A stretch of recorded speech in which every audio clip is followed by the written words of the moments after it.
ప్రధానంగా కూడా తెలంగాణ రాష్ట్ర వ్యాప్తంగా కూడా మరొక కొత్త అంశం తెర మీదకి వచ్చింది. టాపిక్ డైవర్షన్ తోని రాష్ట్ర ప్రభుత్వం ఏం చేయబోతుంది?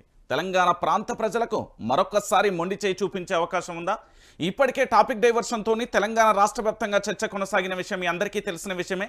సో ఇలాంటి పరిస్థితులలో మరొకసారి టాపిక్ డైవర్షన్ తోని రాష్ట్ర ప్రభుత్వం ఏం చేయబోతుంది అనే అంశానికి సంబంధించి మనం నేరుగా కూడా చర్చించే ప్రయత్నం అయితే చేద్దాం. రేవంత్ ట్రాప్లో కేబినెట్ పడిందా? కేబినెట్ ట్రాప్లో రేవంత్ పడ్డా?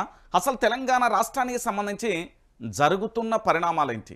ఇప్పటికే చాలామంది కూడా చాలా రకాలుగా కూడా చర్చించుకుంటున్న పరిస్థితి అయితే చూస్తున్నాం.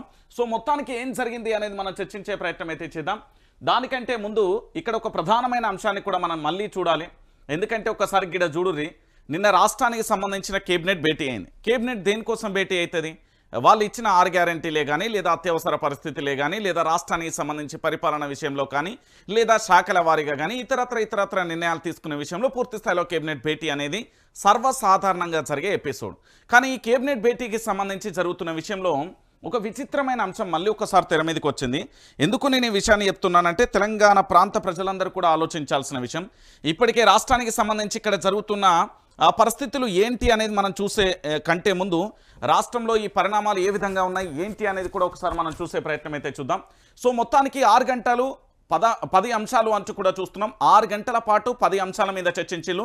సుదీర్ఘంగా కేబినెట్ సమావేశం జరిగింది. కీలక నిర్ణయాలకు ఆమోదం తెలిపిల్లు. అన్ని జిల్లాలలో తెలంగాణ తల్లి విగ్రహాలు పెట్టాలి అని మొదలుపెట్టిల్లు. నేను పూర్తి స్థాయిలో ఏమంటున్నానంటే 6 గంటలకు సంబంధించి చర్చించిన సమయం ఓకే, 10 అంశాల గురించి చర్చించిల్లు ఓకే.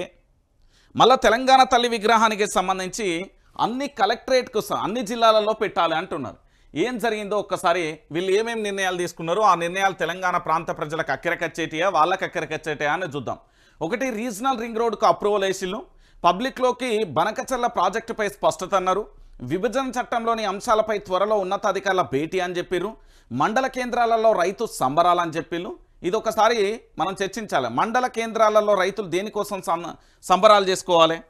ఇది మా రాష్ట్ర ముఖ్యమంత్రి యనమల రేవంత్ రెడ్డి చెప్పినా పర్వాలేదు, లేకపోతే రాష్ట్ర ప్రభుత్వానికి సంబంధించిన క్యాబినెట్ చెప్పినా పర్వాలేదు, ఇంకెవరు చెప్పినా పర్వాలేదు. అంటే తెలంగాణ రాష్ట్ర వ్యాప్తంగా పూర్తిస్థాయిగా ఆలోచించండి. మండల కేంద్రాలలో రైతులు దేనికి సంతోషంగా సంబరాలు చేసుకోవాలి?